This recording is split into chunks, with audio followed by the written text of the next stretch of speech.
Welcome to the channel if it's the first time you're here. This is Chris, your friendly neighbourhood buyer's agent.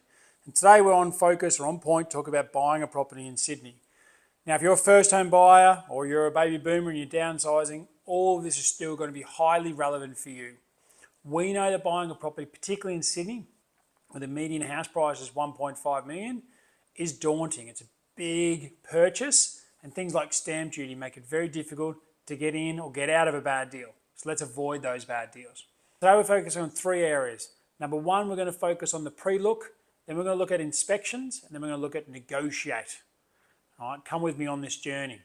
So pre-look, what are we talking about there? Well, we know that most buyers spend anywhere between 18 months to 2 years before they even put an offer on any property at all. So pre-look is included in this. Not from when you start inspecting, but basically the thought process and what you're thinking about the property. A lot of hesitations. We see newspaper reports, the media loves to beat up how bad or how good the market is. It affects people. It affects people about when they want to buy. By the time they get in, quite often they comment, I wish I'd done this 12 months ago. So pre-look, what are we talking about there? Number one, get your finances in order. Involve a strategic mortgage broker to determine what the loan is for you. Understand or show them, do you have any other properties? Are you going to buy future properties? Is this an own house? Is this investment? Plan to have kids? What in the next 30 years? Roughly look for you. That allows them to choose the best option with a lot of flexibility or stability depending on what your needs are. Also, just quickly think about your spend habits. If you've got a lot of subscriptions, Amazon or online channels, probably a good chance to just stop those or pause those for 3 months leading up to it, because your bank will look at your current spend habits in your bank statements to determine what you can loan and your capacity to pay back any loan.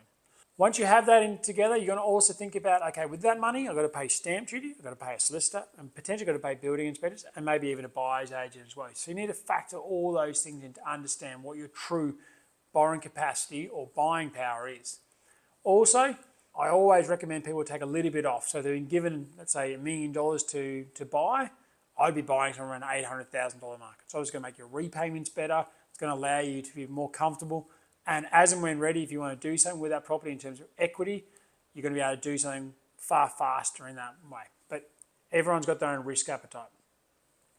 Next, in terms of pre-look, is assessing the market.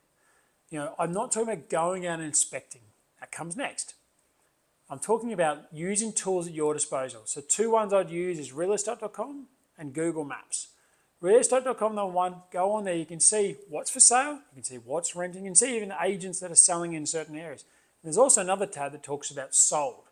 You can put in your criteria for what you're looking to buy and actually assess what's sold the last 3 months that has matched that criteria.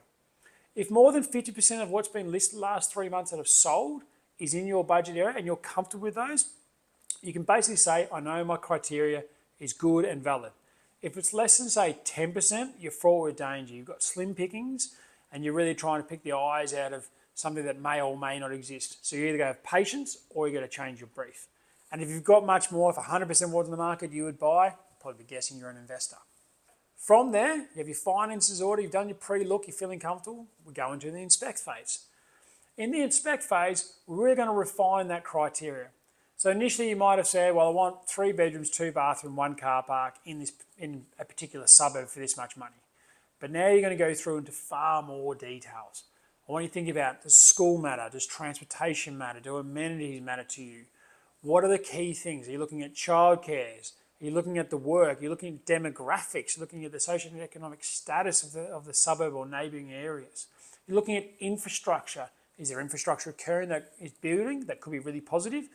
Has there been infrastructure built that is negative? Able to understand all those elements to then write down all of them, either on a piece of paper, Excel, there's some apps out there, and then break them down to must-haves and nice-to-haves. Right? Have these so they're flexible. If you're buying with a partner, the two of you should write down everything you want. I suggest then walk away, each you put down write them into must-haves and nice-to-haves, then get back together and share your notes. You'll be surprised. I've had many times where the partner's actually thinking about more about their partner in that scenario than themselves and being able to come to a really good compromise. This is a really delicate thing you're going to be buying, and it's going to cost you a lot of money. The less stress you can have and the better on page, the better. If you're buying by yourself, Still do the same process, write down the categories, put it as must have and nice to have, but find somebody else. Is it a family member? Is it a friend? Is it a strategic mortgage broker? Is it a buyer's agent? You might have a real estate agent that you know and trust, maybe from your network. You're not going to buy from them in this transaction, but you know of them. Bounce off that idea with somebody else. Make sure that they also feel like it is reasonable, that you can expect to get something, and get them to challenge. You might have written down, I would love transportation, a train station less than 10 minutes. But realistically, with your budget, it's probably going to be 15 to 20 minutes. Is that okay or not? It's up to you. Then, when you go to inspection, you might have looked at 5 properties, 10 properties, 20 properties online. And typically, like Wednesday afternoon, could be Thursday, but more likely Saturday, you need to go to inspect the property. My advice is, if you want this to happen, clear your diary for the next 5 to 6 weekends. Make sure you've got nothing on that is either going to be interruptive, or make sure you're not going away at all. If you really want to buy a property, you've got to treat it like a full-time job and not be distracted. You can't have 1 week off, because that right property might come up and be gone, and that whole 2 weeks either side of that is now wasted. When you get to inspection, because you're dedicated and you're making your focus, get there early. Now, I know this is hard to do when you've got multiple inspections. Trust me, I know that. But if you can, get there 10, 15, 20 minutes early. Why? Well, it's not to impress the agent. It's actually just to assess the suburb, the street, get comfortable with it. Also, really easy tip here, you might see some neighbours walking the dogs or out and about. Ask them, do you live here? Do you rent? What's the community feel like? Do they regret themselves buying here? What do they think about this property? Do they know the owners? Might seem like snooping, but in the end, you're just finding out some friendly information about what's going on. In the end, if you move in, they're going to be welcoming you as a neighbour at some point in time. When you enter the inspection, you'll obviously give your phone number and name legally to the agent. You have to do this. That's fine. Agent will quite often ask you as you're coming in or as you're leaving, is this something you can afford, or what do you think the value is? What's your budget, basically? Less you can give, the better. We're going to get to negotiation later on, but less you can give while still remaining friendly with an agent is the right tactic. Ask the agent, or if you already know the guide price, let's say the guide price has been 1.3, just say to them, well, the guide price fits in my budget. I'm happy to continue to be considered it.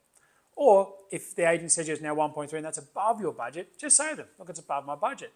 Don't need to share the particulars of what your budget is, but you can pull it out or walk away sooner rather than waste your time. I highly recommend that as you go through this process, save every agent you meet, their number and name, and particularly the address you inspected with them on, into your phone. Why? When they call back Monday or Tuesday, even if you're not interested, you can give them, oh, yep, thank you for that. Didn't really like it because the neighbour's tall building is blocking the backyard. But if you find something else similar with no neighbours blocking the backyard, I'd be interested. The agent will love it, because all they're looking for is some minuscule part of feedback to be able to go back to their vendor with. Also, it means, oh, actually, I've got a property 2 doors down that's about to come on that doesn't have that same issue. Would you like to assess and inspect? We hear this term off-market, pre-market. As a buyer's agent, I get a lot of those opportunities. But you can get them too by having this conversation with an agent at the inspection, and afterwards, they are likely to demonstrate to you their off-market opportunities. Now, getting to know every agent in the suburb to do so takes a lifetime, or makes it my full-time job. But while you're doing it, doesn't mean you can't get lucky in part of that process, as long as you've been courteous and following up with them from there. When you're then going to inspect the property and you're walking through the property, we're obviously looking at things, but you have the right to touch and feel as you go through. Now, I'm not talking about gymming off doors or really testing out the strength of something, but you have the right, as long as you're respectful, to look and touch and get an understanding of the property's condition. You might feel some damp, you might see some wood rot, whatever it may be. Be courteous, but don't forget this. I've had time before where I've seen a property where it was styled and there was a big rug in the bedroom, and I just lifted up the rug that had been styled and there was a stain on the floor. Now, is that a reason not to buy it? No. Was it like a whole bottle of red wine that had been spilt there? At least I hope it was red wine. Yes. We didn't end up buying it not for that reason, but if we had, it wouldn't have stopped us. But it was just something I could then report back to my buyer to go, look, this is obviously, it tells you a bit about the condition of the property. You know, that stain might be one thing, but then it might open you up to some other stains or some other areas or issues across the property as well. Now, lastly, in terms of inspect, you have building reports. Now, culturally, it's very much become the norm in the last 20 years that the vendor themselves has a building report completed prior to putting the property up for sale. Why?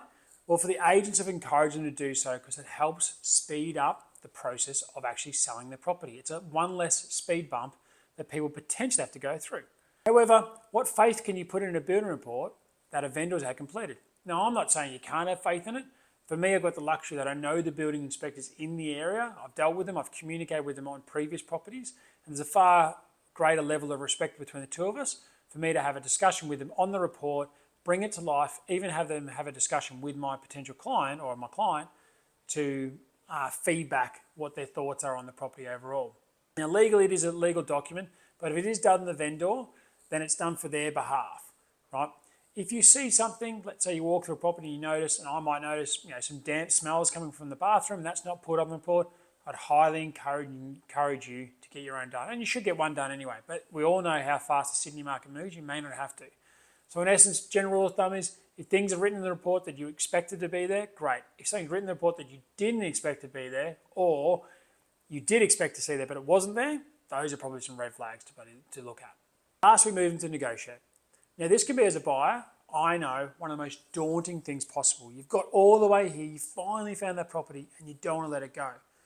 Do I have to overpay, though, to secure it because I don't want to start that process all the way again? What I want to say first of all is each agent has their style. We've got access to CoreLogic, Price Finder, and our relationships. We know which agents are more likely to sell pre-auction, at auction, as in go all the way through, off-market, sort of private treaties. We know one which are advantageous to different clauses and terms to be able to work with. You as a buyer, it's hard to know those things.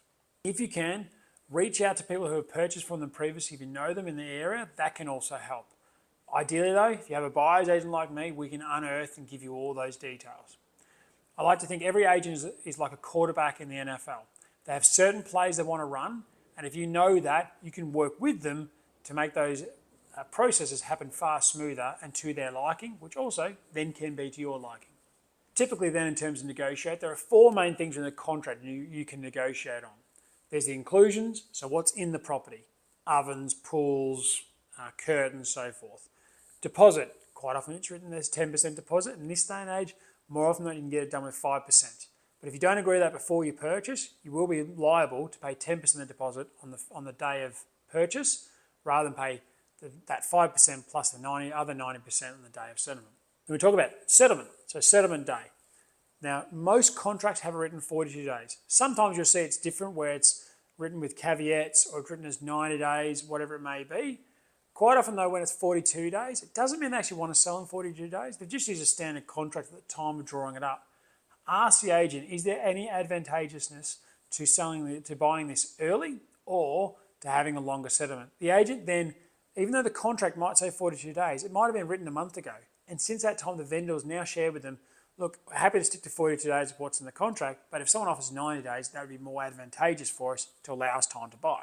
You also have your own restrictions. I get that. You might be renting, you might have sold, you've got other things at play. So you've got to identify what you can actually negotiate on and understand, but also understand what the vendor will see as potentially attractive. And lastly in the negotiation is the overall offer, the money, ka-ching, how much you're actually paying for it.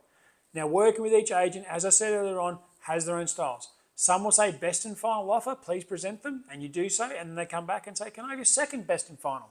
And then your third best and final. And there's other agents out there that will ask you for your best and final, and if you've not paid enough, you won't hear from them again because they've sold it and stayed to their word. Really hard, I understand it. I do sympathise with this, and I've been in your shoes.